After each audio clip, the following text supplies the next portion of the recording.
Hello and welcome to Concert Pipeline. I'm Steve Jones. Today on the program, I have Jackie Popovic of the band The Vindys. I had a great chat with Jackie. We had a lot to talk about, and she had a lot of great stories. We'll get to that in just a moment. Before we do, let's talk about what's going on in my world. My son started karate this past week. I started it with him actually, and it was fun. It was a good. We had a good first lesson. He's into it, which is great. He's excited about it, and wants to keep doing it. We were supposed to have a second lesson in the same week, but that didn't happen. Because my kids are both kind of sick. I thought they might have strep throat because their mom had strep throat, and so we had to get them tested for strep throat and then wait on the results. And good news, they did not have strep throat, but my daughter was still sick for a while, and my son had a little cough here and there, and I just thought it was a good idea to not put that in the face of the instructor for karate. So I canceled the second session, but we'll continue on this next week, and should be fun. And it's something that I can participate in with him, which is pretty cool as well. And I'm sure he'll get to do it with his mom and his brother because it's a cool studio that just allows family to take the sessions together. Doesn't charge any more for that or anything. So I think that's going to be fun. And my son and I have been watching Karate Kid, both the original movie and the new series as well, to kind of getting into Cobra Kai, that sort of thing. I fell asleep on Cobra Kai. I didn't fall asleep watching it, but I missed the boat on in terms of watching it originally, and it's a very good show. What I like about it a lot is that there isn't a hero and a villain. Both of the main characters are have some hero in them and also some villain. And it kind of makes them more real, in my mind anyway. And you don't see a lot of that, right? You have to define someone as the good guy and the bad guy, and that's not what Cobra Kai is. So I hear the first three seasons are really great. After that, not so much. So maybe I'll stop at the end of the third season and hang it up, or maybe I'll just chance it and kind of dig my own grave there. We'll see. Uh, what else? My son got to hang out with one of his good friend that he hadn't seen in months and months. And I caught up with an old buddy. So that was interesting. I won't get into that too much, but I was really happy that our sons got to get together and spend some time together because they get along very, very well. And so that was a lot of fun. And this morning I went out fishing, which is probably why my cheeks are a little rosy, and didn't catch any fish again.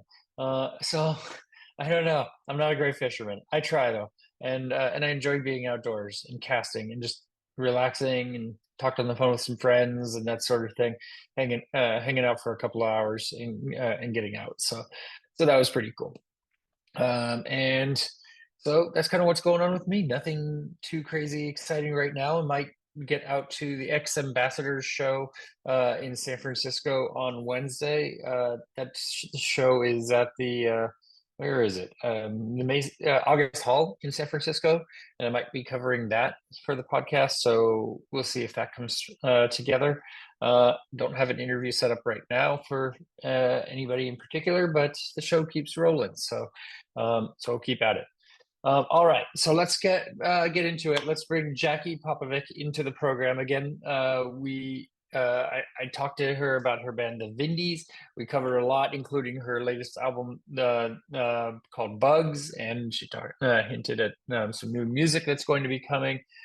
Also, her upcoming tour with Pat Benatar and Neil Gerald that she's going to be doing. It's their first national tour, so lots of stuff that we cover. But really, I just enjoyed chatting with her and hearing her story. So let's bring Jackie into the program. Jackie, how you doing? I'm great. How are you? I'm good. It looks like you got your coffee. You ready to go? Ready to go. Excellent. It's been a Friday of phone calls, which is, something you got to do. Yeah, you just got to do the calls. I love the guitars on your wall, by the way. It's just easy access. They're, I mean, all around, right? I won't show you I mean, it's like it's just shit all over the floor. Like this is as you like this is supposed to be a dining room, but like loading in and out of this place, I can't. So we just this is the music room right off of the kitchen right here. So Yeah, you just grab and suck it into the van and go, right? So I yeah. yeah, yeah. Well, thank you for taking the time initially. I appreciate it. Yeah, absolutely. Thank you. Yeah. So lots to talk about. I guess a good logical place to start is kind of when you got your start in music. I know you started kind of guitar around 13, but like what was in the household as a kid? Like what were your parents playing? What were you into? Um, really, I was a kid of like VH1 and the radio. My, dad would be working outside all the time and he'd have the radio on. So I really, was a kid of many genres and top 40 hits. So I think that because of that, I really gravitated towards like just pop music in general and just big melodies and that's something that I always consider myself as is like a more of a melody um type of songwriter. Yeah. Did your mom have any influence on you musically also and were there anybody in your household that played music? My mom came from Mexico and she would sing Selena all over the house. And my dad had a collection of cassettes and CDs that I would tear apart and they'd have to take the pencil and roll it back up of like Alanis Morissette, Dave Matthews, like all just like just the hits of that time era in the early 2000s. They had Whitney Houston tapes, they had Celine Dion, they had just a bunch of different stuff. But what they didn't have that I kind of found via my my computer room computer when iTunes just started and I was illegally downloading on LimeWire. LimeWire Yeah. and screwing up the computer constantly was Etta James. And like there was this whole other world that opened up from there, behind her, which is like Billie Holiday and Nancy Wilson and Dinah Washington and Sarah Vaughan. And so I kind of like deep dived. I had no idea that this is a thing that existed, but what my head was all about was pop music. So it's just like, going backwards from there was kind of cool. And the way that I found it too is just like you can research the influences of these people online. So went backwards from there and really gravitated vocally to those styles. And then also like the early 2000s were a big time for like big voices. So like loved Steven Tyler's like screaming and like I would try to emulate Pat Benatar or um like just all these great big voices, Whitney Houston. And so that was like my childhood. My mom got me a karaoke CD like a standard. So I kind of like cut my teeth on that because I was just so bored as a kid. We didn't have like kids in the neighborhood at the time. And so during my summers off of school, like I was just singing all day. Yeah. Did you take any classes for singing? I mean, I want to talk more about you kind of finding your voice as an adult, but even as a kid, like, did you have choir or anything? Really, I grew up dancing, jazz and ballet, and like I just really had the music within me, the rhythm in me, and I feel like when I had to quit like in high school because my parents didn't have the money and it got really expensive, so I kind of picked up a guitar from there, and I never really like got any parts in like musicals or plays or anything. So I was kind of just like, what, screw that. I'm gonna make my own band. So I was like 13, 14 years old. My dad is in the food industry in town. So he knows a lot of bars and restaurants. Hey, my kid has an hour-long set of covers. Do you want her to play? And that's kind of how I started. Just kind of, just reaching out into the music community from there.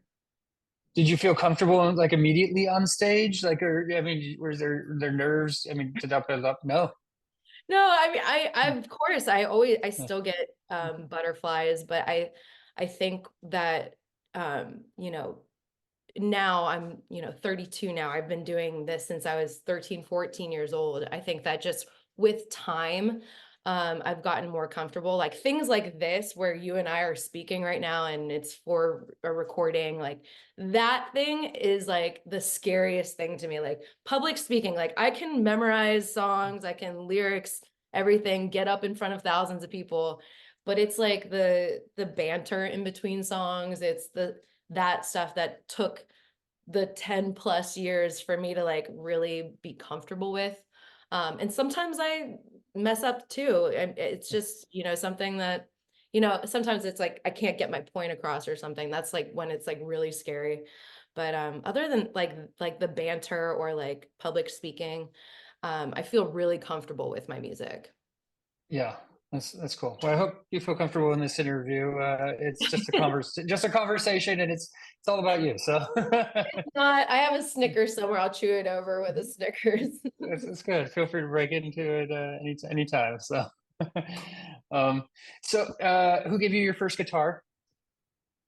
I want to say uh, we had a New York Music down the street where I started to take lessons, and I'm like 2 months into it, I was like, this isn't for me.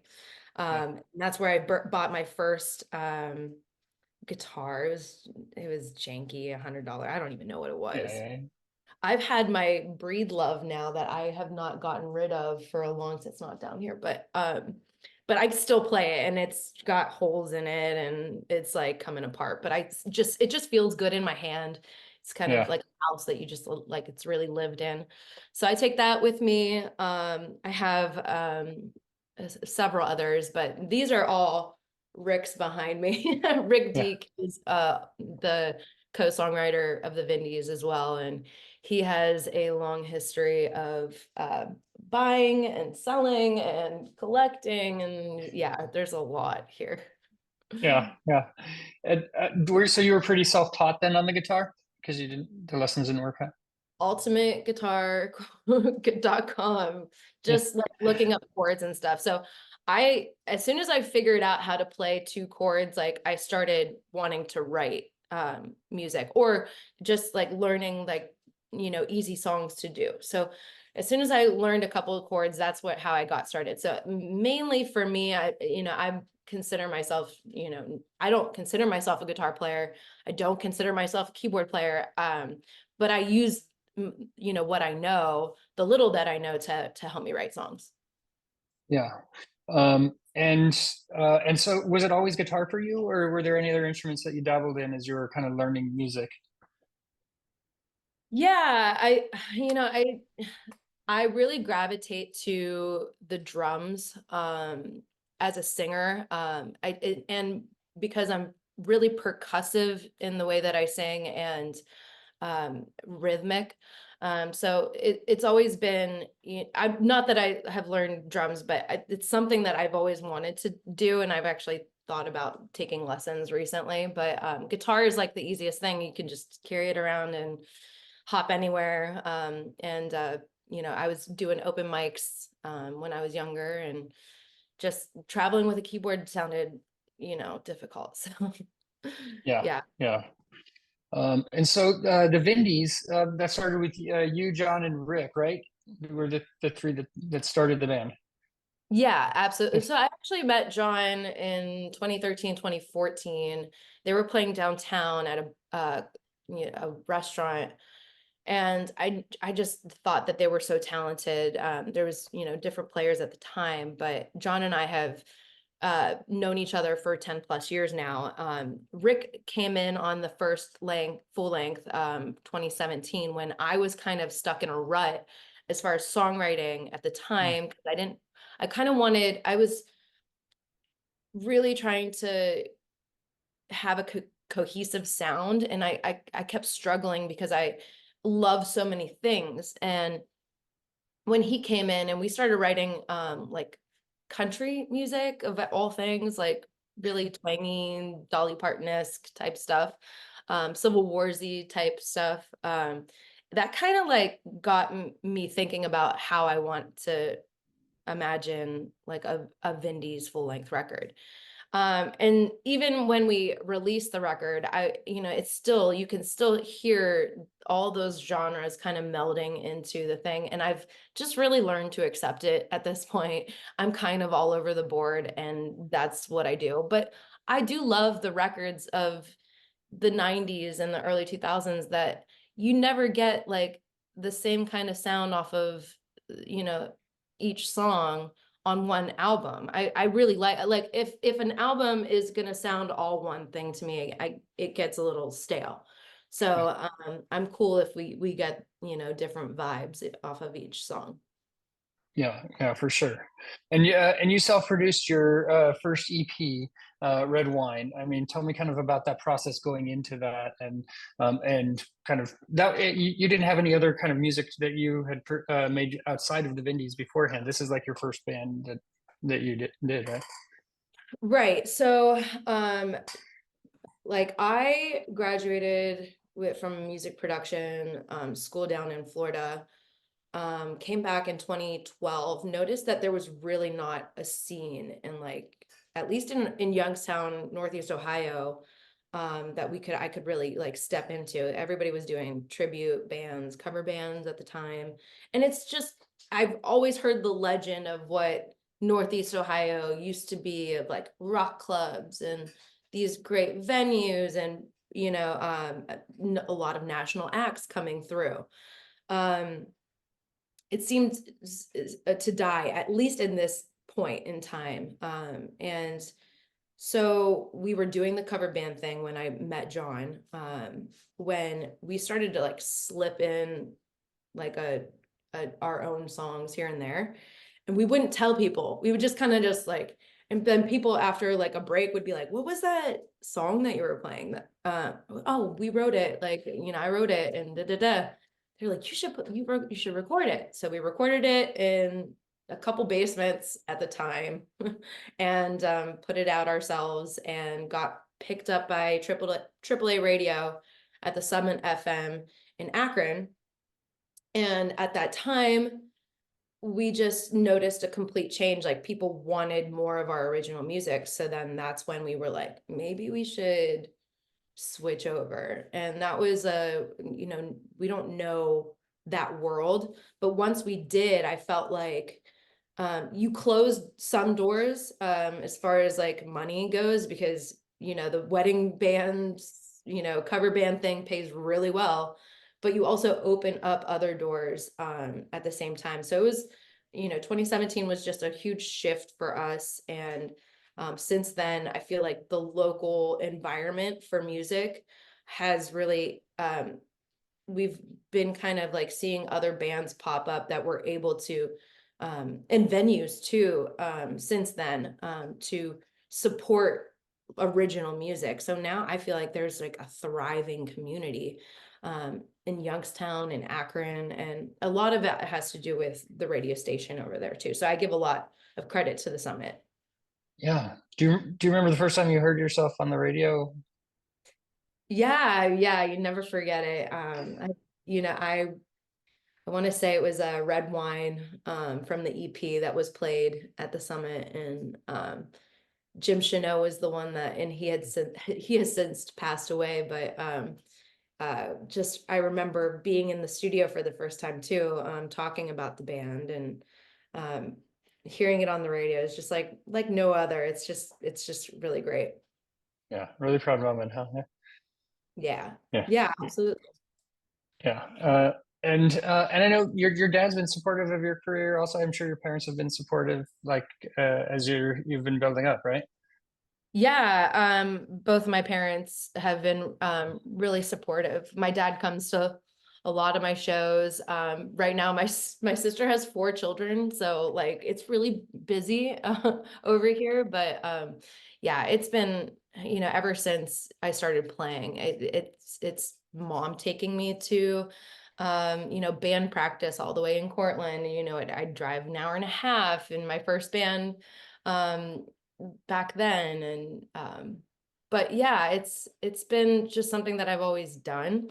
And I did, think at one point, is this going to continue? But it's been such a crazy 10 years, I want to say. Like, I've had friends move out of here to pursue, their music or their acting in LA and New York and Nashville.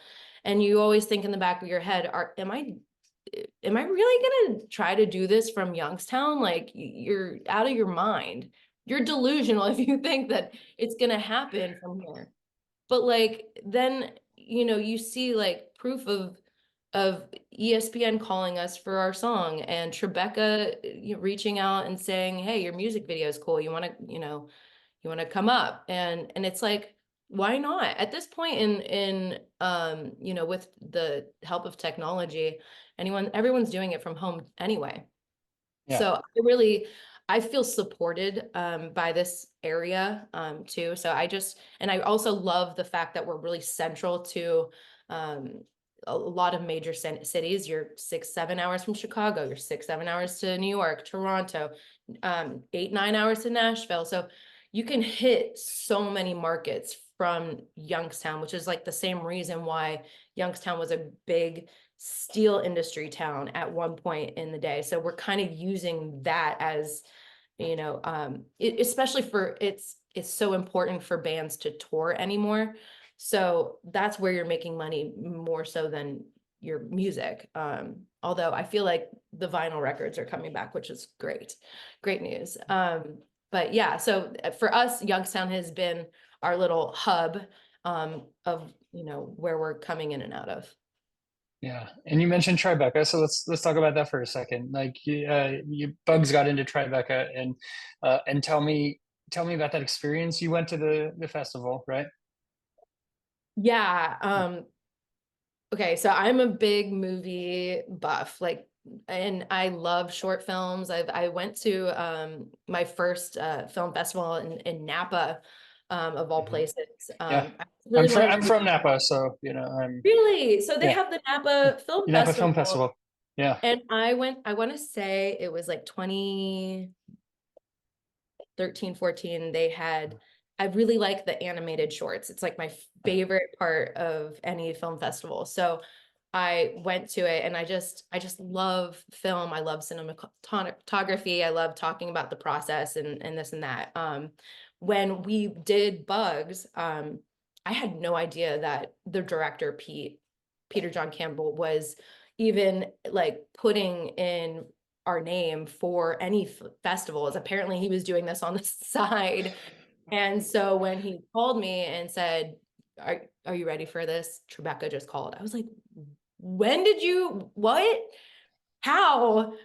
I mean, like, and then just looking at the stats on how many people get selected for this, and how it's only 8 music videos of the whole, in the whole, it's like a brand new thing too, to have music videos be a part of Tribeca. So we're with Lizzo, we're with the Black Keys director, we're with, it's just, and of course, like, I called John and Rick. I said, we are going. So when you go to these events, my eyes are just wide open. I think that we went and got our badges the first day, and I was totally thinking that we were going to see like Robert De Niro, or, I was like, that's going to happen. But Rebecca's really big, and they have Yeah. like so many things going on.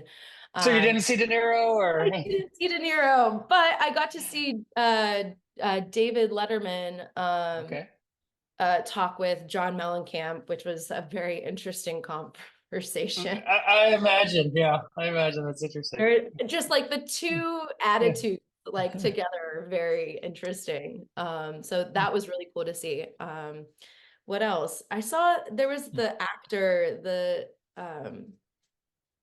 from I want I don't know. I just saw some people that I thought maybe that I recognized from stuff. That guy looks familiar. That, Yeah. no names or anything. But yeah, it's just really cool. And I remember right before, like, there's the whole press, the wall, to take photos, and there's 12 different photographers from different magazines. and right across the street was a bar. I was like, let's go get a drink before we have to, go do this thing. And we had our Bugs glasses and the antennas with us. So we're like, we're gonna, do the thing. We're gonna be campy about this. Yeah. Just like our category was batshit crazy. That was the Yeah. category we were in. And across the street, we walk into the bar and we end up knowing like the bartender from Youngstown. And there was a couple of Vindys fans that had come out to support us and this and that. I was like, how is this even like, it's such a small world. Like, Yeah. so it was such a great time, and just very exciting for me because it's Tribeca. And Yeah. yeah, when you say Tribeca to somebody, they're like, what's that? Like, Yeah. they don't know unless you're It's, into movies and stuff. yeah, but I mean, it's a notorious film festival, and it's cool to be a part of that. I mean, yeah, no, that's really awesome. Yeah. So I do want to talk to you about finding your voice because I mean, kind of, I hear the progression from going from your EP to keep going and on Bugs now. I mean, it feels like with Bugs you really found your voice. Do you feel that? Yeah, I really do. I think that just as you get older, you just get more comfortable with yourself, and my abilities, and also not trying so hard. I think just to more so to be yourself. If I was in the past, sounding like this or something else, I just feel like that was probably more of I was influenced more so when I was younger. So nowadays it's just complete. I feel like it's more me, but maybe in 5 years I'll be like, oh, she had no idea what she's talking about. But I feel like as time has passed and I've done the 10,000 shows that I've done, I feel way more comfortable vocally, and to not try to sound like other people. I mean, a lot of people compare my vocals to Amy Winehouse. I've heard Nora Jones. I've heard Adele. Have you Um, heard Beth Hart? Beth Hart, absolutely. Mhm. She's a big influence of mine. But there's all those kind of people live inside me. Like all these vocalists have influenced me. Of course, you're a product of what you've grown up with and listened to. And I'm definitely not ashamed and very proud when people, say I hear a little bit of Amy Winehouse, but um I think that people, they're like, I hear this and I hear that, but I definitely hear you now. Like it's not just one thing. You're not trying to be, it's definitely you, but I hear a little bit of this and that. So I'm really excited when people can tell me that. Yeah, yeah. I mean, and from the first song on the album, hold on, what was the first song on the? Oh, Judas. Yeah. I mean, even when it gets into "We're Going Down," and you kind of hear that, uh, that what do you call it? Like in your voice, just where it kind of picks up and it just, it grabs you, right? Like, I mean, And it's really powerful. it's kind of like, I want to say I just like, especially going back to like one of my biggest influences is Etta James, and how milk and honey her voice would be, and then also she'd be like screaming with grit, Yeah. and that's a big juxtaposition to have on stage. But I have them both at the same time, especially live. I'm really, it's just in between those kind of things that it's really passionate, and then it's uh really just, yeah, passionate is the best word. Yeah, yeah, no, for sure. It's awesome. And um I saw a video you did in another interview where you sang "Hit Me with Your Best Shot." Oh wait, no, it was the other one, right? It was "We Belong." You sang "We Yeah. Belong," but we're going to talk about Pat Benatar a little bit because she's a big influence. You're going on tour with her, just announced. I mean, tell me about that experience. Like, I mean, you played a couple shows with her already. Yeah, so we just through like like radiusing out of Youngstown and actually having some connections from Live Nation, playing with Michael Stanley out in Cleveland, Donnie Iris in Pittsburgh. I've had, garnered a relationship with Live Nation who threw our hat in the ring for Pat Benatar and Neil Giraldo's MGM in Northfield show. So we did that show, and it was actually, we did it like stripped down acoustic. They didn't want like a big band or anything. So we had like a cajon on stage and just a couple of acoustics, I remember. Um, that went really well. And I got to meet her real quick, but never thought like, they want to, we have a Cleveland market. They want us to be a part of it. Cool. Then next year, that would be 2023, they called us in for Detroit. I've never played Detroit. I'm like, that's kind of cool. So we played Detroit. And the audience, like I would say half of the audience gave us a standing ovation, which is like, I've never played Detroit. Nobody knows me here. Like, what's going, this is great. So like it just, I think to them, they looked at us and said, okay, our fans are digging them. And that, maybe other people in other markets that like Pat Benatar will also like the Vindys. I know that Neil Giraldo is from Parma, outside of Cleveland. Their original drummer is from Youngstown. Their bass players from Struthers. So there's this Northeast Ohio connection. And once again, it's that connection that has kind of helped us build out. I had no idea that they had all these, ties to Cleveland and Youngstown. So, but we were coming out of the Detroit after that show, and we were actually sharing a trailer, which I found super odd because I mean, like we just played a show with Ann Wilson and she hid in her bus, and ZZ Top, they hid in their bus. You don't really see them too much. And Pat Benatar and Neil Droller are just hanging out in the trailer. And she remembered me. She gave me a hug. She's like, I'm so sick of you. You guys are so good. I'm like, can I get that in a quote? Like, can I write that on a t-shirt? That was just insane because I grew up listening to her playing Hit Me With Your Best Shot in my first band ever. I'm like, how many songs have I covered and of yours? And it's just wild to think now that, we've been invited to go across the country. I mean, and we have no idea what we're doing. I just bought a van 2 weeks ago. Did you? I'm literally just calling, my merch guy, trying to figure out how many shirts that I need. And How many needed to bring, because you don't want to be short, but you don't want to be stuck with a ton after either, right? I know it's a lot. So, I mean, it's just like here and there, we got to do some logistics behind it, but we have good people around us, and I think Live Nation's going to be helping us, and Pat and Neil, their crew, we actually know some, like the tour manager somehow from just little things here and there. So it's the world has become smaller and smaller for us as far as our relationship with Pat and Neil.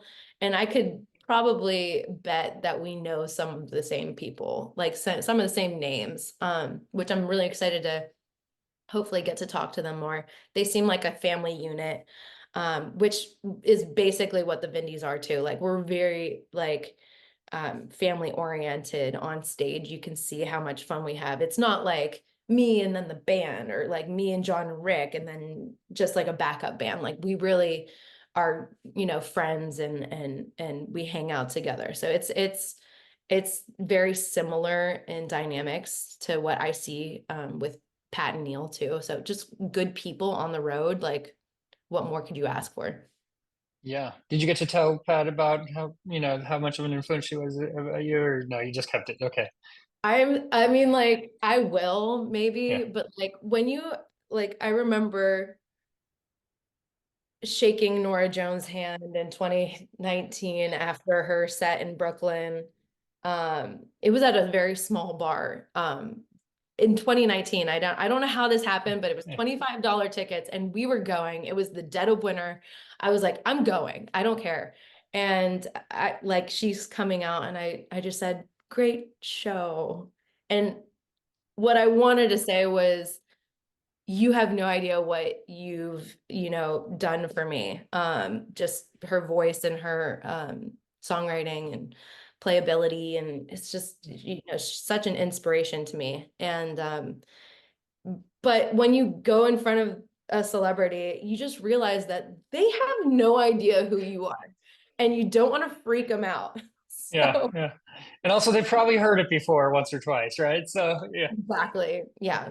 So yeah, yeah. no, it was Yeah. so Keep your cool. Yeah, yeah. exactly. Be And then I'm invited like, back for the tour. yeah, exactly. Yeah.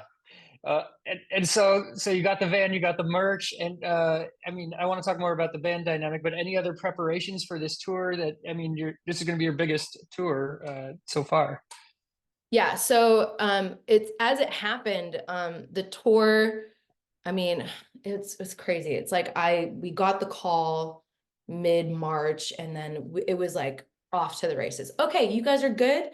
We're announcing tomorrow. Like that's how it has been, I feel like. So it's kind of running and playing catch up. There was the 2 months there in the summer that we had planned to um finish this full-length album, forthcoming album that we have, wrap up a lot of loose ends with that and, put something out. But as it happens, Pat Benatar, her people calls us and says, hey, you want to go Gotta put out? that on hold. Just hilarious to me that I only had to cancel one show because I blocked out the whole summer to be in the studio.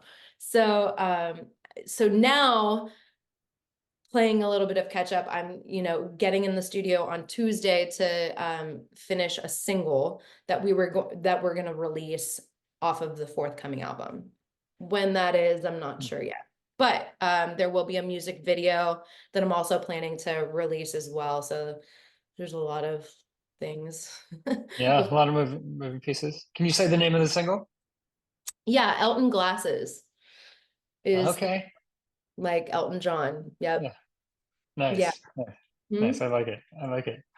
Um, so let's talk about the dynamic of your band because you say your family. I know like you all live within 10 minutes of each other. I mean, so you really are close knit. Tell me a kind of did that, how does it feel? How does it, how did it all come together, with this group? And how is it being with a group with 8 guys, and the one female in that bunch?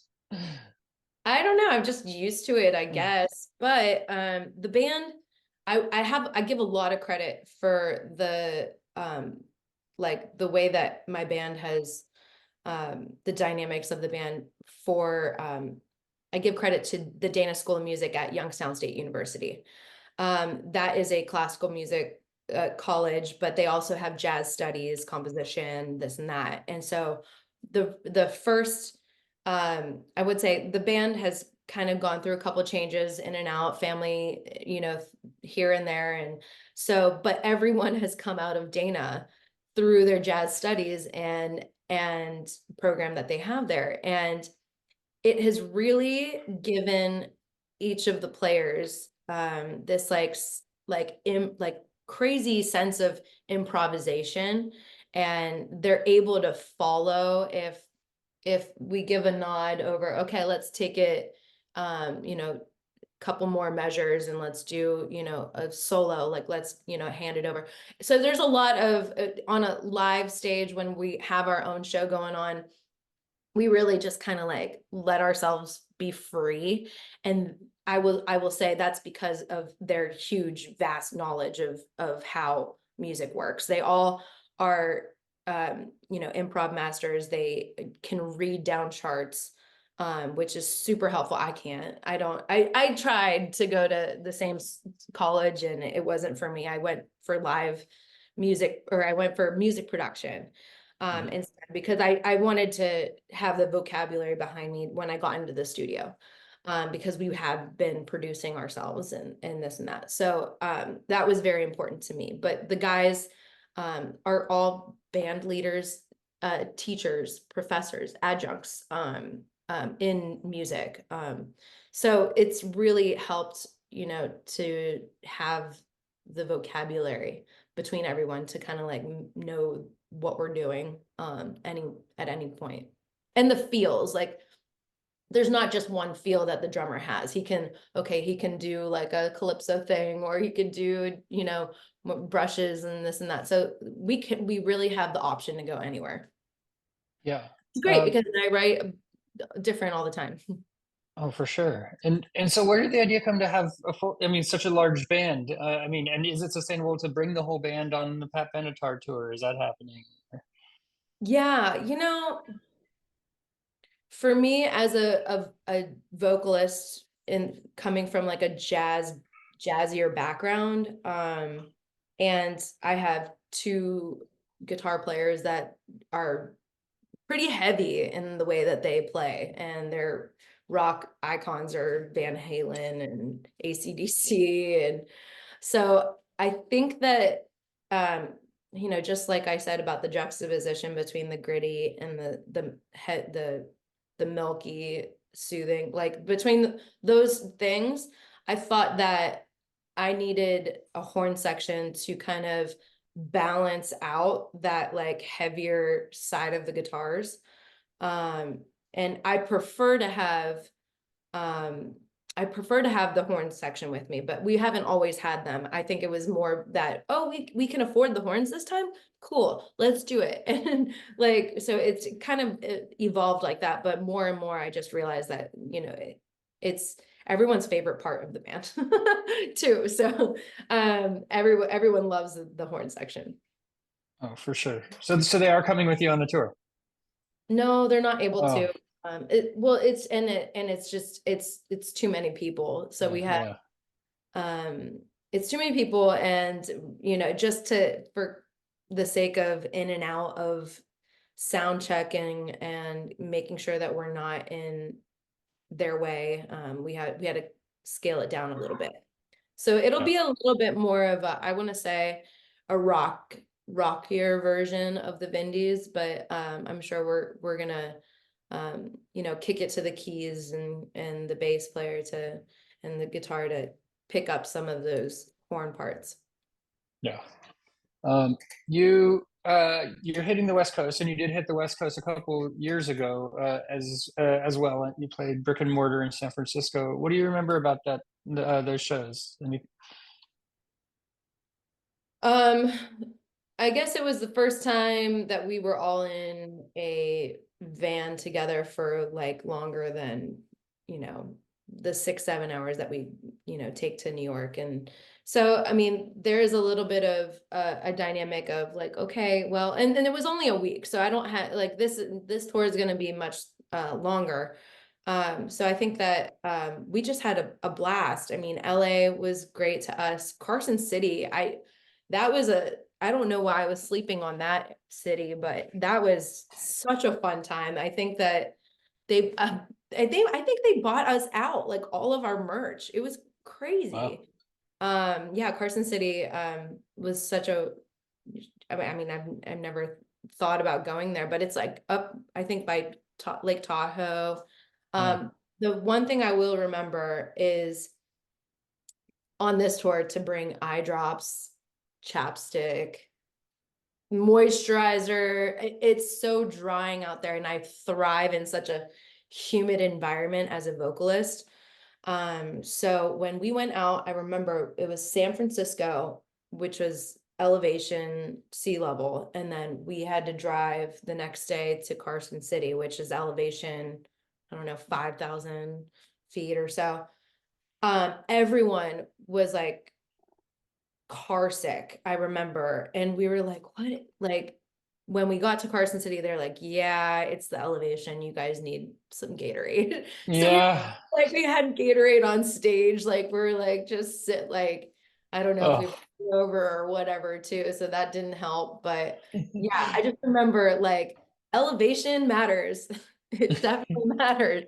And to do it so quickly too, like we left that morning in San Francisco and then hightailed it up and then had a show that night. So Yeah, just being mindful of where you're going the next day, and yeah, bringing, like I said, the eye drops and tea and all that stuff. Toss some Dramamine in there, maybe. Yeah, Be good for those that get car sick. Yeah. yeah. Um, yeah. A couple other one-off things I want to talk to you about.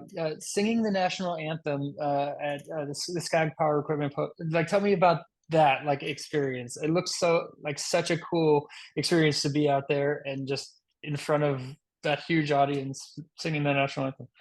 So yeah, so we were invited to play a set after the whole it was like a drag racing event that they had at the super, I can't remember the name of it, but it's down Yeah. in outside of um I want to say outside of Tampa. I can't remember Okay. this town, but Yeah, it was the Skag Power Equipment Pro Superstar Shootout. It rolls right off the tongue. So yeah, exactly. I had that in my head, but there's a super in there. So so I had no idea what to expect. I mean, I'm thinking NASCAR in my head. I was down in Daytona, so I'm like, I've been to the 500. I've seen, oh yeah, they're fast, they're loud, like cool. No, this is like racing rocket. It is racing rockets on the ground, and they go insanely fast. And they're like, okay, well, if you're gonna sing the national anthem. I'm like, cool. And then the whole band was able to come into the middle median section between so the guys were just elated. They're like, oh my yeah, God, that's so cool. So first race comes in. Thank God I'm wearing like a leather jacket and glasses, because they said, just plug your ears too. I'm like, okay. So I do the national anthem. I step down, and I immediately, like, I'm plugging my ears. I don't want to damage my hearing. And they take off, and you just like, it was like, I don't know. It just felt like a sonic boom is what it felt like. Like you could feel the power more so than even the sound. It was like it was like, I don't know. It was just weird. And yeah, the weirdest part was like there was people around. I was inhaling the nitrous, like it was the worst. And I had to play after that. And I'm like running out of the area. My eyes are burning. I'm like, what the hearing thing? I mean, I'm fine. But it was like I noticed like my skin, I had like black tar, my jacket had tar marks all over it. Yeah. It is the craziest thing. If you blink, you'll miss it. My camera missed. I mean, I'm taping one of the races after we get off the side. It went so fast that it didn't even catch it. I think it was set at something else, but like it didn't even catch. That's how fast they're going from 0 to 250, 300 almost. yeah. But the smell is insane. And everyone else seemed to be fine, but my band was like choking, trying to lead through. It was crazy. You're like, glad we did this once. We checked that box, and and then we don't have to. Imagine if you have to do that like on the regular. Like, Yeah, no, I love doing weird things like that. So I remember we did like the weirdest one was we did the incoming inaugural flight for Spirit Airlines and Terminal B of Pittsburgh Airport. And they like wanted a band playing like as people were coming out. So when people were coming out and we're like, there's like a 3 or 4 piece band, they're like, what is going on? Why is there a band in the term? They looked at us like, what? But no Vindys fans getting off the plane, or no, no, not one. They were all coming okay. from Austin, Texas or something. And they're like, that's so weird. I played in the back of an El Camino. Me and John did an acoustic thing in the back. So like now I'm just kind of like checking off like all these random things that I've done. What's still on the bucket list, huh? I Yeah. don't know. I said the symphony thing was on my bucket list, but we've done that like Did now that? 3 times. So that's another one. I mean, I've always seen the Grammy stage, they'll do like the Foo Fighters did Pretender with the Grammy Symphony. I was like, oh my God, would that be so cool to do Vindys music? And and then we've had it arranged and we've done it 3 times now. And each time it's just like goosebumps. It's just crazy. So it's been great. Yeah, I don't know. I'm Yeah. gonna have to say I have not done one of those like cruise things. I'm Oh, not not yet. Yeah. interested really, but they do have like the rock boat and that and stuff.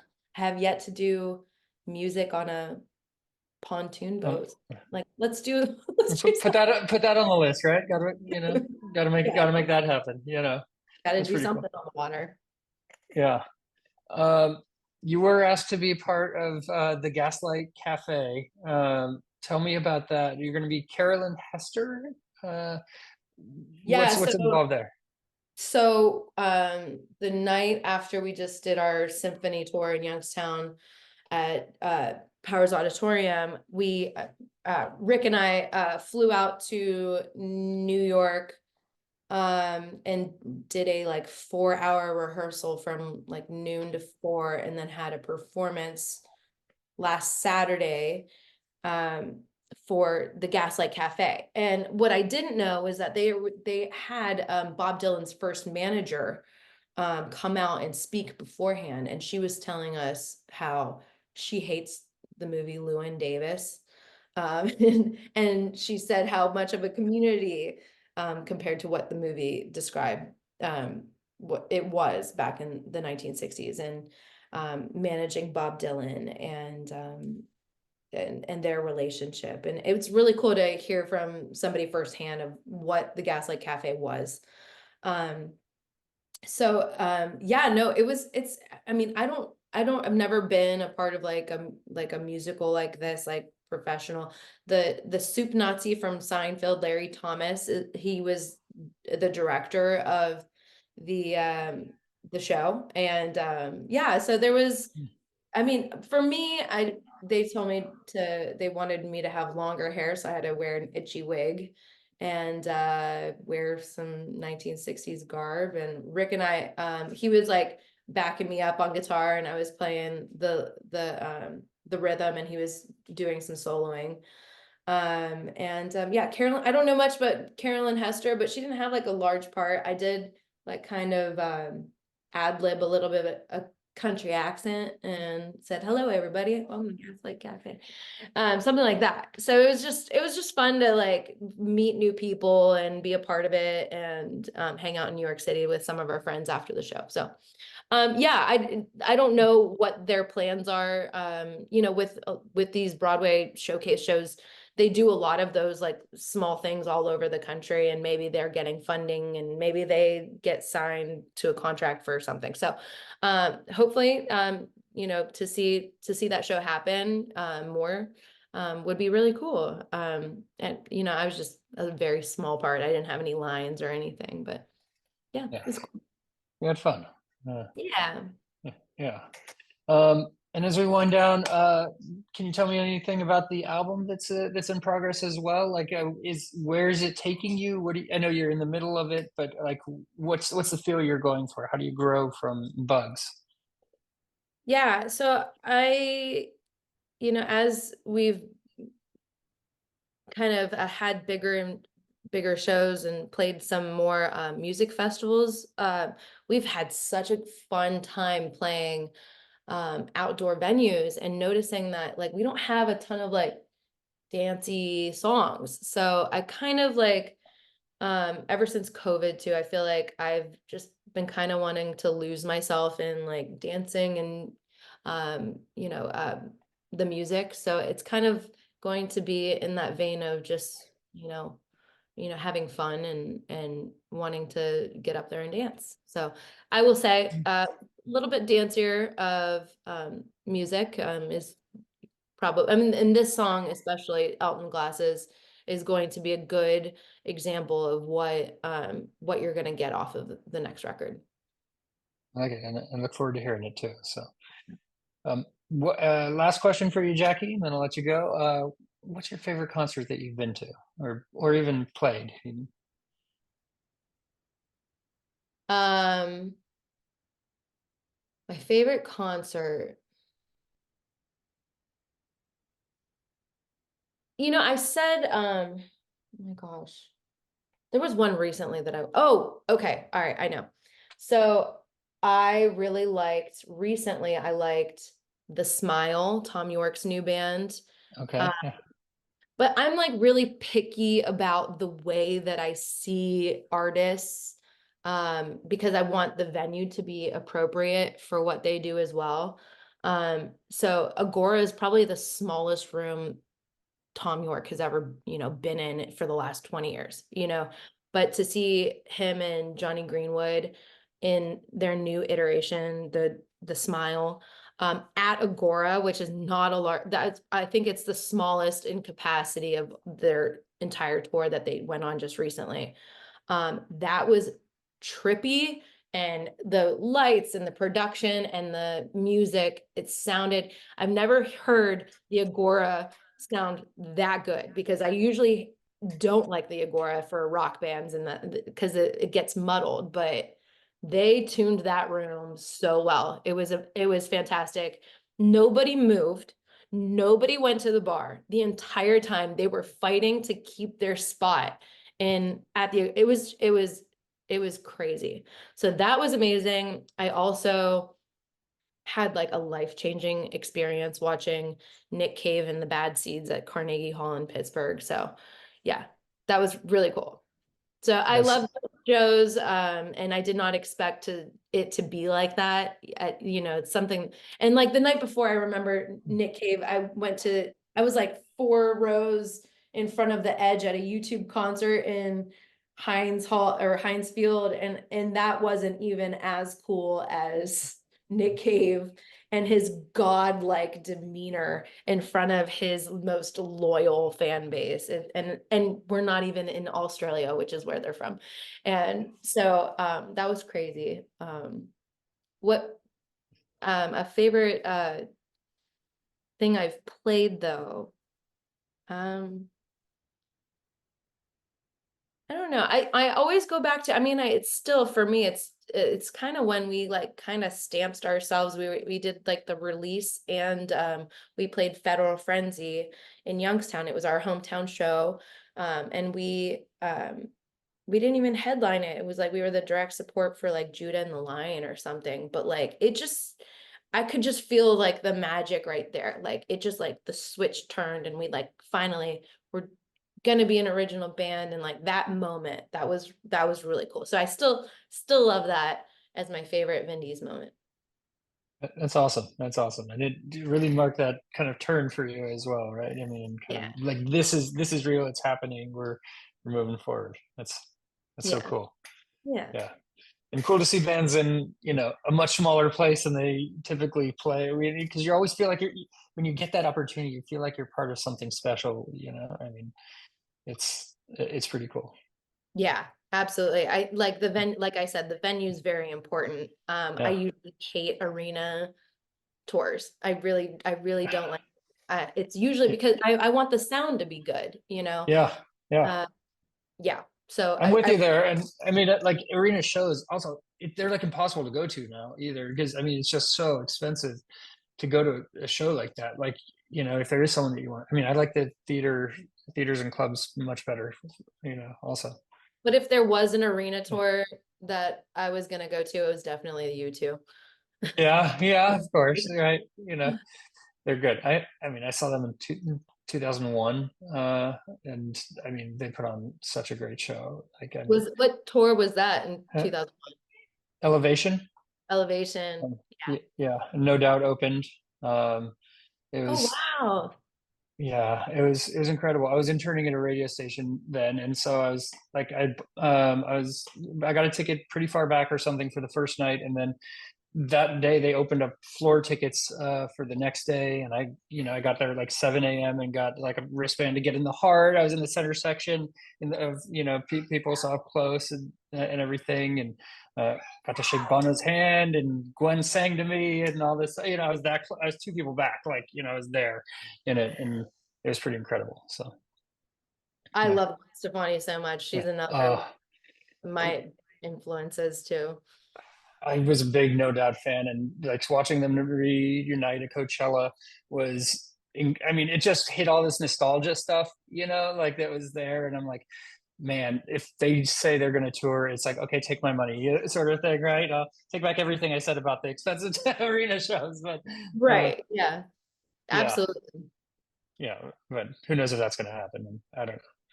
So. Yeah, no, I mean, I hope it happens because I mean, that was my favorite version of Gwen Stefani. Oh yeah, yeah. I know the bananas stuff, and I don't know. I didn't connect with the pop stuff, and I'm like, oh God, you just departed from that was, you know, she obviously built many more fans through that, but but being an actual No Doubt fan, it was, it was different. So Yeah. Yeah, she's a yeah, rock star for sure. yeah.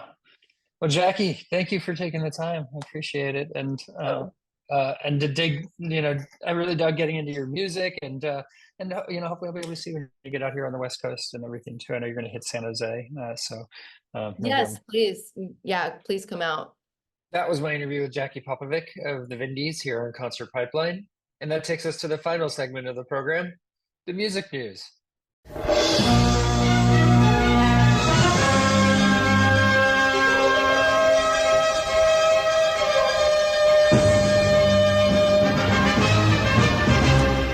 I got a couple stories to wind out the program. First up is Frank Turner. He broke the world record for the most shows played in 24 hours. He says, proud, tired, grateful, long live independent music.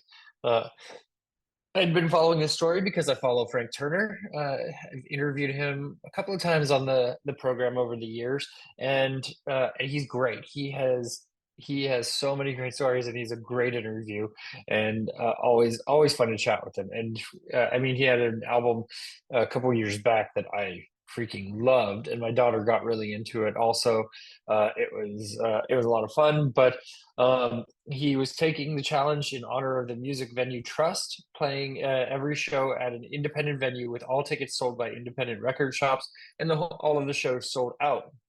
It kicked off in Liverpool's Jarakanda Baltic at 12:30 p.m. on Saturday, May 4th, with Turner working his way down the country before finally completing the mission at Southampton's The Brook at midday, May 5th. And the rules for the world record attempt were set out by the MVT, who clarified that each set had to last for at least 15 minutes with no repeated venues and a minimum of 25 audience members at each show. And at the start of the journey, he posted an image of himself holding a sign saying, here we go, friends, 15 shows, 15 towns, 15 hours. This is a terrible idea. Thanks to the venues, my crew, the record shops, and Music Venue Trust. Let's do this. And then that was later followed by a post of the final leg of the attempt holding an equivalent after sign, proud, tired, grateful, long live independent music. So congratulations to Frank Turner. That's quite a feat, and he has something definitely to be proud of. Madonna also has something to be proud of. She played her biggest show of her career to 1.6 million people in Brazil. That wrapped up Madonna's Celebration World Tour and marked her first show in the country for over a decade. It included a career-spanning 26-song set list with guest appearances from a couple of Brazil musicians, and somehow she played to $1.6 million. Many attendees had waited for hours or even days to secure a good spot, while others watched from boats or beachfront apartments. It was a free concert, and her first show in Brazil since 2012 took place at a venue that had previously played host to huge shows from the Rolling Stones in 2006. And Rod Stewart broke the world record for the most attended concert of all time when he performed there in front of 4.2 million people in 1994. How is that even a thing? How is that even a thing that 4.2 million people are at a concert? I can't even fathom that sort of show. I don't even know how to kind of comprehend that, but it's congratulations to Madonna on her amazingly big show. All right, I'm not even going to dig into this because I don't even know where to start. I can't even find the beginning of unraveling this next story. but I will mention it because it is. I mean, there are layers to this story that cover all of the music news. So, Kendrick Lamar and Drake are in some battle and taking shots at each other's family in their songs, and they continue to write songs dissing and hating on each other. And again, bringing their families into the equation, if calling out each family member in their lyrics and dropping songs at a rapid rate, like kind of taking on each other. And I don't know the point of it. I don't know what even happened, but just so you know, that exists. So if you want to hear more about that, go look it up. I'm not going to share it. That's all I got. And the Chris Franz might be teasing a Talking Heads reunion. There's an Instagram post that shows a theater marquee saying Talking Heads alongside December 13th, 14th, 15th, and 16th, 8 p.m. and ticks at Ticktron outlets. So that is the Talking Heads drummer, and Franz posted this image on his Instagram page. The image has a lot of historic meaning for the New York New Wave legends. The Pantages Theater is famously where the band recorded their iconic live movie and album Stop Making Sense in December 1983. Wow. That was the year I was born, so that was a long time ago. Fans are speculating that this image and message might be a sign of the band returning to the stage. And one fan wrote, "What do you mean by this, Chris? Sphere, please, please, please," wrote another, encouraging the band to play residency at the Las Vegas venue. "Don't play with me," Christopher read another message. This could, however, simply be referring to the fact that the band will be returning to the Los Angeles venue for a Q&A and screening of the film next month. So I saw them on Colbert all together. They were on the Late Show with Stephen Colbert. So I know they're talking again, which I guess is the first step to playing shows possibly together. When a number of years ago, 2016, I believe it was, at the Bowie celebration in San Francisco, I interviewed Jerry Harrison of the Talking Heads, and I didn't ask about any reunion or anything, but I did start talking to him about Talking Heads. It was a very short interview, and it got cold in the room a little bit once I just mentioned the Talking Heads. He did not want to talk about the Talking Heads, but I think that it looks like they've mended ways and they might be playing some shows. So I guess we'll see what happens there. Okay. And the last story here is about New Orleans and the Rolling Stones. The Rolling Stones have played Time Is On My Side for the first time in 25 years, and they rolled more songs into the set list at the New Orleans Jazz and Heritage Festival. It's the second time that they've played the track live since 1982. That is crazy to me that they've only played that song one other time in the last 40 plus years. But they play that song, which is so cool. I like that song a lot. It's my favorite Rolling Stones song. And I remember watching the movie Fallen with my dad, Denzel Washington, John Goodman flick, and that song is very prominent and a part of the movie. And I just dig that song, and that was probably my introduction to it. Was that movie, and I've watched that movie a handful of times since then. So they played that song, and I think they brought out one of the original singers from the song. I'm not sure who she was. The lady that did the song first, she's the soul queen of New Orleans. I'd like to bring her onto the stage to sing a song with us.